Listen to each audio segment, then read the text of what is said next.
Dustin Rhodes came in. And look, I'm all for the legends like Jeff Jarrett, Dustin Rhodes. I don't really know where they're going. I'm going to let Tony cook, but I don't know where we're going with MJF.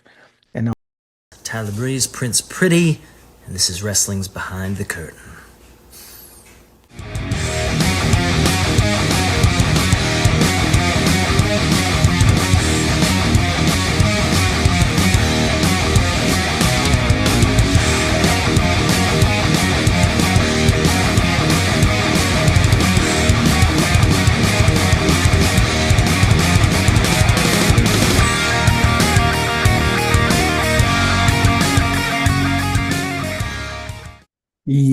you already know what it is. It's your boy Chance, Wrestling Behind the Curtain. If you ain't been here before, make sure you subscribe. We do all wrestling. AEW, WWE, and bear with us. We do TNA sometimes. We're trying to get someone on the squad that's going to do TNA faithfully so that y'all can enjoy that. And sometimes we do New Japan Pro Wrestling. You know what I mean? We've been a little slack on that, but we'll be back on that, when it's popping. Um, you already know what it is. AEW Dynamite recap. So let me get you in and out real quick. Pause. So show started. It was rated FTR, Death Riders, got involved in a little brawl, ended up in the ring. And that ended with Cope, aka Edge, talking about me, you, Moxley, Revolution. Mox said no. Jay White came out, said, all right, me, Cope versus you, and Claudio in Brisbane for the Brisbane Brawl. So looks like we're gonna get that match. Seems cool, whatever. Not really hit or miss on it, but it's cool. Um, then we got scrolling through because I'm trying to do it in order. We got Will Ospreay versus Mark Davis.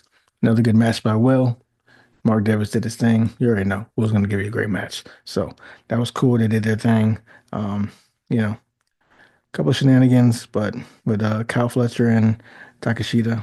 But you know, Will got the win by pinfall. Besides the match was cool. It was good. Everything else is like kind of whatever. Like we're still going back and forth, but I understand it because Kenny Omega came out. You know, they're trying to build for that match, so that's cool. Again, hit or miss. It wasn't great, wasn't good. Um, Now the highlight. Well, there's two highlights. The first highlight of tonight, I believe, is the Hurt Syndicate came out. MVP came out, did a great promo, basically making the Hurt Syndicate look great. Talking about we got to hurry up because we got to take a private jet to New Orleans for the Super Bowl. That was cool. Now, the first highlight, the guns. The guns are back. They came out, pretty much challenged the Hurt Syndicate, popped their ish. It was dope. I liked it. I enjoyed it. Glad to see the guns back. They look pretty good, balls. So that was dope. I like that. A viable challenger for the Hurt Syndicate. Either way, it's gonna be good. Whether the Hurt go over or the Hurt put the guns over, it's gonna be a great. I believe that's gonna be a great match, great feud. After that, we got Takashita, Kyle Fletcher versus the Hounds of Hell. Y'all can say what y'all want. The Hounds of Hell intro is fire. Fire. It's dope. Buddy and Brody, they look dope together. We already knew that, but as a tag team doing anything, they look amazing. Um, I was a little curious why you would do Takashita Fletcher, who, pretty over and going high up into the card, and you're trying to establish as dominant people against Buddy and Brody, because I believe you want them to be elevated so that they can mean something for either the tag team or singles runs. But of course, now I got my answer because we got shenanigans. So they wanted a good match and pretty much they want to keep you invested. So we had a good match, and then it was a pretty good match. It was a really good match. And then the shenanigans. No, you already know what that was. Um, Don Callis up to his ways, hitting Okada music, all that good stuff. But either way, Takashita and Fletcher still won. They beat the Hounds, which I guess that means that they're probably going to lose. If this is like WWE tactics, and that means they're probably going to lose in Brisbane. So I don't know how they're going to pull that off, but that's probably what we're going to get. Then we got a backstage segment with Mercedes and Harley. It was funny. It was cute. I like Harley. Like she's pretty comical, and Mercedes the belt collector. But it was a cool little segment. Nothing big, nothing crazy, but a cool little midway segment. Max Caster interrupted Hangman when Renee was interviewing him. That was another segment. It was cool. I'm interested to see where Max goes, especially with them being separated now. I'm interested to see in what direction the Max goes.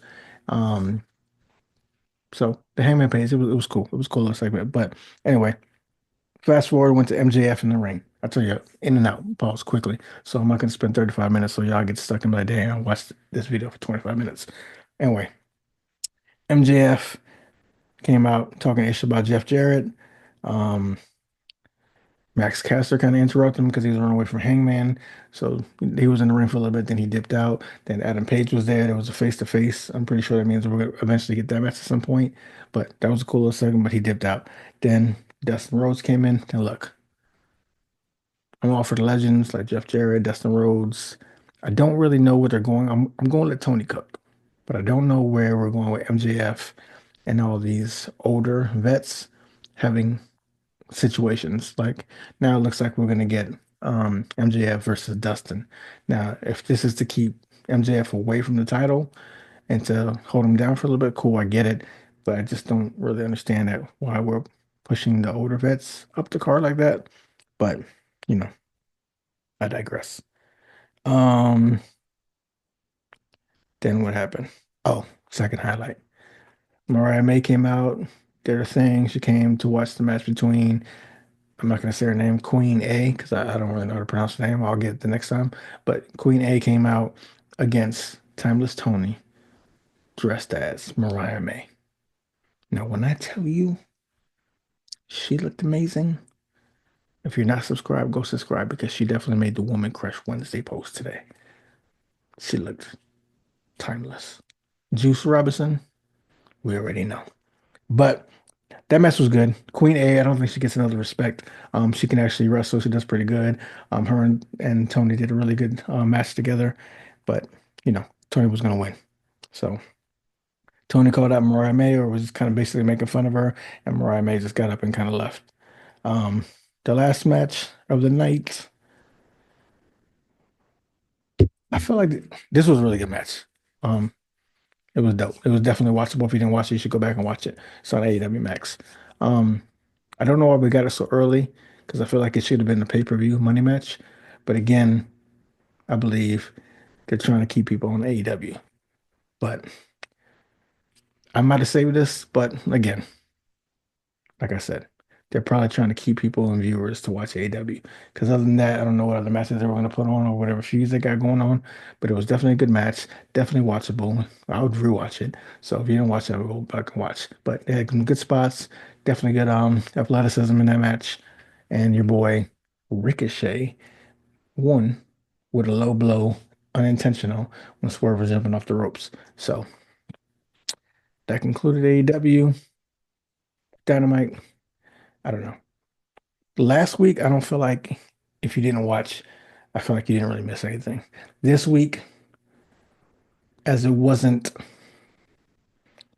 a run tell your friends to go watch this episode, but it was a definitely you can watch this episode. Like if you feel like you missed, like damn, I missed it, I should go watch it. You can go watch it because you should definitely watch Timeless Tony. The Ricochet match was dope. Um, well, the match was dope. There was some. The well was cool again. And then seeing the guns and the promo. If you don't want to watch it, I guess go on YouTube and skip and find it. But it was like I said, it was definitely watchable. So if you feel like you missed something and you feel like you should watch it, you can watch it. It's fine. I would give maybe out of five, I'd probably give it like 3.5, 3.5 this week. Because like I said, if you didn't catch it, it's cool, but you should probably catch it. Um, other than that. Like I said, I'm gonna continue to let Tony cook. A lot of stuff has happened when AEW was up here to slowly falling down. So I'm gonna give him time. I'm not gonna be like some of the wrestling content creators, like your JDs and other people that are just shitting all over AEW. I'm gonna give it time. Is the product good right now? It's not great, but if you love wrestling, you continue to go through it. Listen, WWE was struggling during the end events, but we kept on watching. We talked our ish, but we kept on watching. So now AEW is going through their crap. WWE's on the rise, and WWE still has their problems, but we'll talk about it some other time. But again, this is the AEW Dynamite recap. So if you liked it and you watched it, put it in the comments. Let us know what you think about it. If you don't watch it or you don't like it for some reason, put it in the comments. Make sure y'all comment. We talk back. We like that. We like to engage with our supporters. And the more you engage, the more we look out and we try to give you our prizes and stuff. We have a free Discord at the end of this clip. It'll show you, it'll pop up, or I might even put it on the screen from now on, like while we're filming, like it might show up. But join the free Discord. We talk to the pay-per-views, especially the big ones, like the Royal Rumbles, probably the Brisbane. Like we talk during the big pay-per-views, and occasionally we talk during the week. Um, Make sure you like, share, subscribe. If you haven't subscribed, subscribe. If you love wrestling or you have fun watching it, this is the place. Um, we have merch. It's in the description box. Everything you need to find is in the description box. So, like I said, be yourself, have fun.